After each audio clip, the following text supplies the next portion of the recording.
Good day everyone. Have a pleasant day. I'm Mr. Godol Kiber and together with Esperat and Trahe, our philosophies heritage philosophies of education. This is our topic.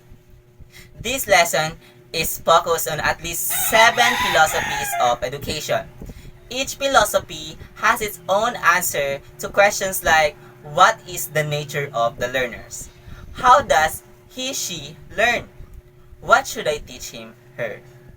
First, constructivism. Why teach? Constructivism seeks to develop intrinsically motivated and independent learners adequately equipped with learning skills for them to be able to construct knowledge and make meaning of it. What to know? The learners are taught how to learn. They are taught learning processes and skills such as researching, critiquing, and evaluating information, relating these pieces of information, reflecting on the same, making meaning out of them, drawing insights, posing questions, researching, and constructing new knowledge out of these bits of information learned. How to teach? In the constructivist classroom, the teacher provides students with data or experience that allows them to hypothesize, predict, manipulate objects, pose questions, research, investigate, imagine, and invest. The constructivist in classroom is interactive. It promotes dialogical exchange of ideas among learners and between teachers and learners. The teacher's role is to facilitate this process. In conclusion for constructivism, knowledge isn't a thing that can be simply deposited by the teachers into the empty minds of the learners. Rather, knowledge is constructed by learners through an active rental process of development. Learners are the builders, not empty. Instead, the minds are full of ideas waiting to be midwife by the teachers with his/her skillful facilitating skills. Second is essentialism. Why teach? This philosophical contends that teachers teach for learners to acquire basic knowledge, skills, and values. Teachers teach not to radically reshape society but rather to transmit the traditional moral values and intellectual knowledge that students need to become model citizens. What to teach? Essentialist programs are academically rigorous. The emphasis is in academic content for students to learn the basic skills or the fundamentals RS. Reading, writing, arithmetic, right conduct, as these are essential to the acquisition for higher or more complex skills needed in preparation for adult life. The essentialist curriculum includes the traditional disciplines such as math, natural science, history, foreign language, and literature. Essentialists frown upon vocation courses or other courses with watered-down academic content. The teachers and administrators decides what is more important for the students to learn and place later emphasis on students' interests, particularly when they divert time and attention from the academic curriculum. How to teach? Essentially, teachers emphasize mastery of subject matter. They are expected to be intellectual and moral models of their students. They are seen as fountain of information and as paragon of virtue. If ever there is such a person, to gain mastery of basic skills, teachers have to observe core requirements, longer school days, a longer academic year. In conclusion for this is that with mastery of academic content as primary focus, teachers rely heavily on the use of prescribed textbooks, the drill method, and the other methods that will enable them to cover as much academic content as possible like the lecture method. there is a heavy stress on the memorization and discipline.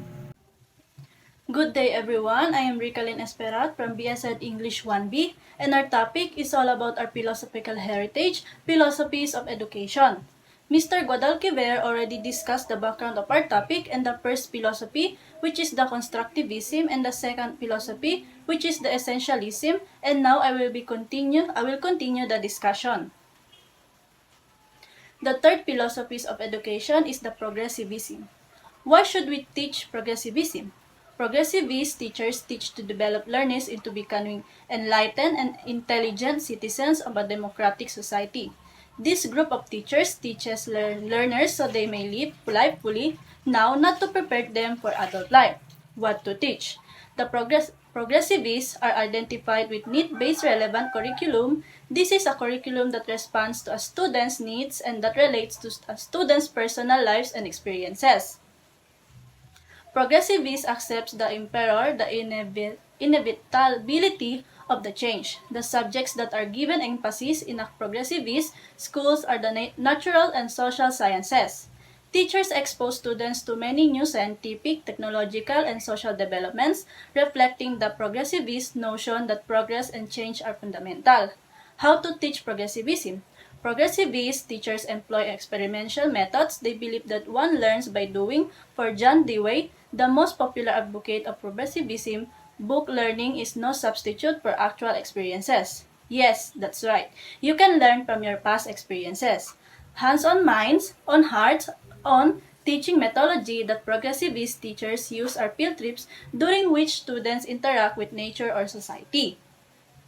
So the main goal of progressivism is meant to actively engage students in their own learning to build skills that promote the ability to problem solving, think critically, and develop a deep understanding of that subject.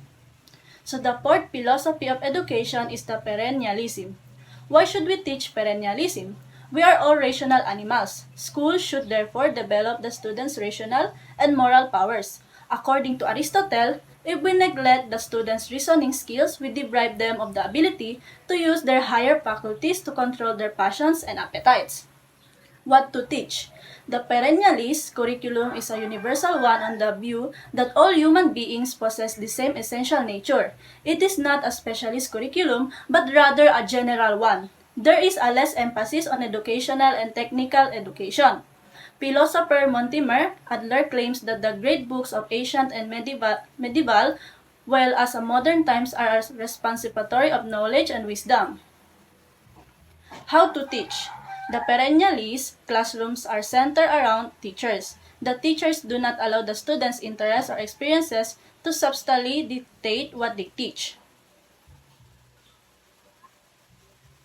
Perennialism is an educational philosophy suggesting that human nature is constant and that the focus of education should be more on teaching concepts that remain true over time. Derived from the word perennial, which means to endure the test of time. Perennialism in education means to teach what is everlasting. So, we are now in the fifth philosophy of education, existentialism. Existentialism. Why teach existentialism? The main concept of his existentialist is to help students understand and appreciate themselves as unique individuals who accept complete responsibility for their thoughts, feelings, and actions. Why should we teach it? In an existentialist curriculum, students are given a wide variety of options from which to choose. Students are afforded great latitude in their choice of subject matter. The humanities emphasis to provide students with vicarious experiences that will help unleash their own creativity and self-expression. How to teach? Existentialist methods focus on the individual to help students know themselves and their place in society. Teachers employ values clarification strategy. Existentialist is the philosophical belief that we are each responsible for creating purpose of meaning in our own lives. Our individual purpose and meaning is not given to us by gods, governments, or teachers, or other authorities. It asserts that common and essential ideas and skills belonging to a certain culture should be taught to all citizens at the same level, especially primary school level. To do this, the teacher's authority is the classroom, is emphasized, and the subject matter is the center of the curriculum. And now, Ms. Ella Traje will continue the discussion of the sixth philosophy of education. Behaviorism focuses on the idea that all behaviors are learned through the environment. This learning theory states that behavior learned from the environment and says that inherited factors have very little influence in behavior. So, what's the role of the learner in behaviorism philosophy? From a behaviorist perspective, the role of the learner is to be acted upon by the teacher-controlled environment. The teacher's role is to manipulate the environment to shape behavior.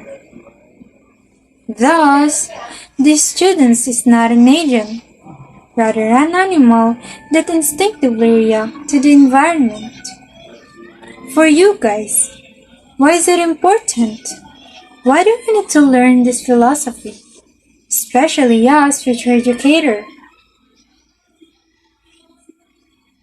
Because behaviorism impacts how the student react or behave inside the classroom and suggests that teachers can directly influence how their students behave. Now, let's proceed to linguistic philosophy. What is the importance of linguistic philosophy?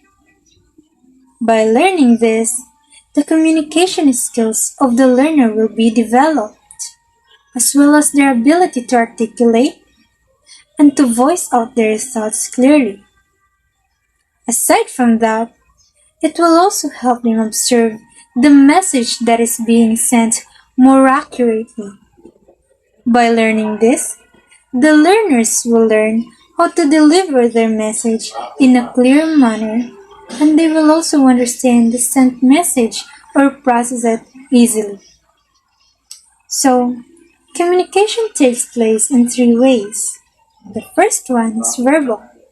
It is the message through words. It can be oral or written. The second one is nonverbal. It is the message of our body or body language. And paraverbal. It is how we deliver the message, like the tone, pacing, and the volume of our voice. Studying linguistic philosophy can enhance communication skills by fostering a deep understanding of a language's structure, meaning, and the relationship between language and thoughts.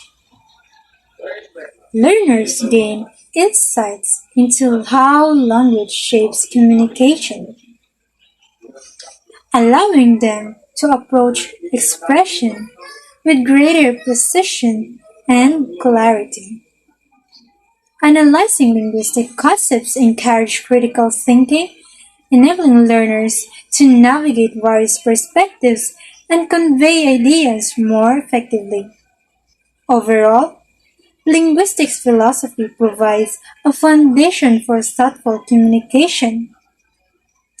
To summarize everything, the philosophy of education explore fundamental questions about the nature, purpose, and methods of the education. It delves into inquiries about the goal of education, the role of teachers and students, and the underlying principles that guide educational practice. Philosophers of education consider topics such as the relationship between education and society, the nature of knowledge, and the values that should be fostered in the educational process. It is the field that seeks to provide a theoretical foundation for understanding and improving the educational experience. That's all for my part. Again, my name is Elamine Claire Try. Thank you very much.